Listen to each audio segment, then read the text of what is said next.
1월 27일 오늘 하나님의 말씀은 이사야 9장 말씀입니다. 8절로 10절 말씀. 주께서 야곱에게 말씀을 보내시며 그것을 이스라엘에게 임하게 하셨은즉 모든 백성 곧 에브라임과 사마리아 주민이 알 것이오늘 그들이 교만하고 완악한 마음으로 말하기를 벽돌이 무너졌으나 우리는 다듬은 돌로 쌓고 뽕나무들이 찍혔으나 우리는 백향목으로 그것을 대신하리라 하는도다. 하나님께서 아무리 말씀을 보내셔도 그 말씀을 대언하는 이스라엘의 선지자가 그들을 미혹하여 거짓말로 백성들을 가르치고 있고 권세 잡은 장로와 존귀한 자들이 교만하고 완악한 마음으로 하나님의 말씀을 경홀히 여기며 벽돌이 무너지면 다듬은 돌로 쌓겠다고 하고 뽕나무들이 찍히면 우리는 더 좋은 백향목으로 그런 것들을 대신하면 되느니라 이렇게 심히 교만한 말을 하고 있는 것이에요. 11절로 12절 말씀. 그러므로 여호와께서 르신의 대적들을 일으켜 그를 치게 하시며 그의 원수들을 격동시키시리니 앞에는 아람 사람이요 뒤에는 블레셋 사람이라 그들이 모두 입을 벌려 이스라엘을 삼키리라. 그럴지라도 여호와의 진노가 돌아서지 아니하며 그의 손이 여전히 펴져 있으리라. 하나님께서는 결국 결단을 내리십니다.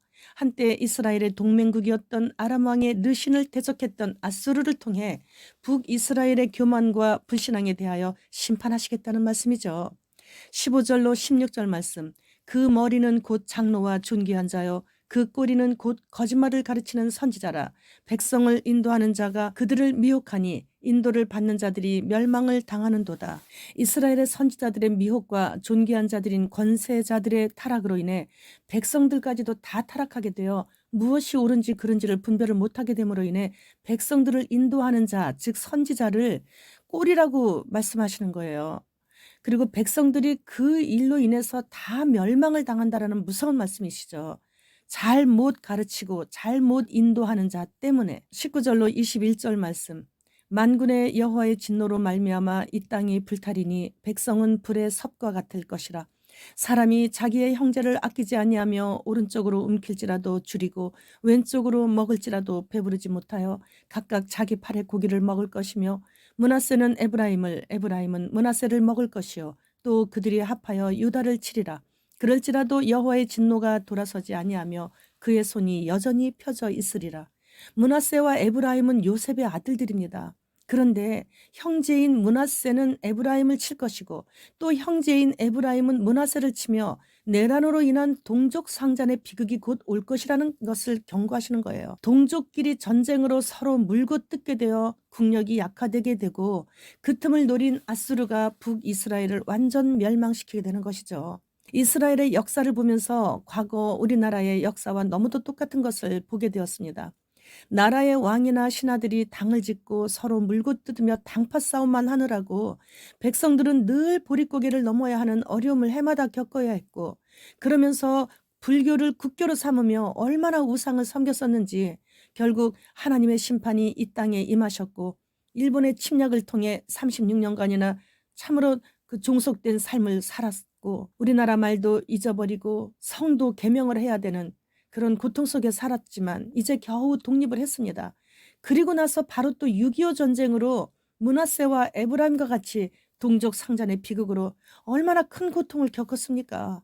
그 후 하나님의 긍휼하심으로 인해 다른 나라들처럼 선교사가 들어와서 복음을 전해준 것이 아니고 우리가 선교사를 불러들여서 복음을 받았고 예배당 또한 다른 나라들처럼 선교사가 지어줄 때까지 기다리지 않았고 고사리 손까지 힘을 모아 벽돌 한 장씩이라도 보태 스스로 예배당을 짓는 정성을 주님께서 보셨죠.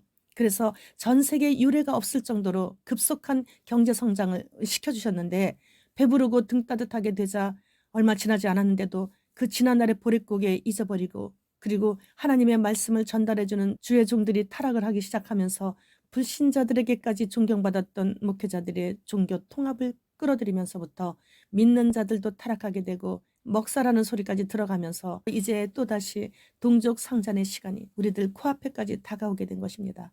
작년 12월 25일에 러시아 푸틴의 측근인 안드레이 사무총장이 2023년도에는 한국과 북한의 직접 대결이 있을 것이라고 또 호언장담했죠. 그리고 나서 바로 그 다음 날인 12월 26일 북한이 우리나라 영공을 넘어 무인기를 5대나 띄워서 정찰을 하고 갔죠.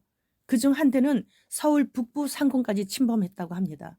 그럼에도 우리는 북한의 그 드론을 단 한 대도 격추시키지 못했고, 그래서 적들이 무사히 임무 완성하고 돌아갈 수 있도록 그렇게 무방비 상태였었죠. 그렇다면 이제 곧 한반도의 에브라임과 므낫세의 동족 상잔의 전쟁이 시작되는 것은 정해진 일인 것 같습니다. 즉 하나님께서 배교한 한국교회 성전의 늙은이들부터 심판을 하시겠다는 그런 경고인 것이죠. 교회가 바로 서면 경제가 일어났고, 교회가 배교하면 경제 또한 쓰러지는 것입니다.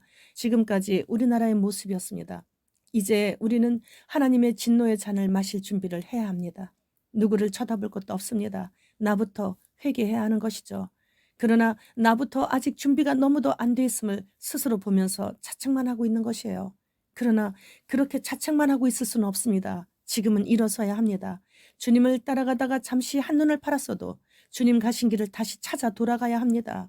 이제 우리에게 남은 시간이 정말 없다는 것이 러시아의 국제문제위원회 안드레이 사무총장의 발언을 통해 확실하게 증명이 된 것이고, 하나님께서 그의 입술을 통해 다시금 심판의 그날이 가까웠음을 경고하시는 것이죠.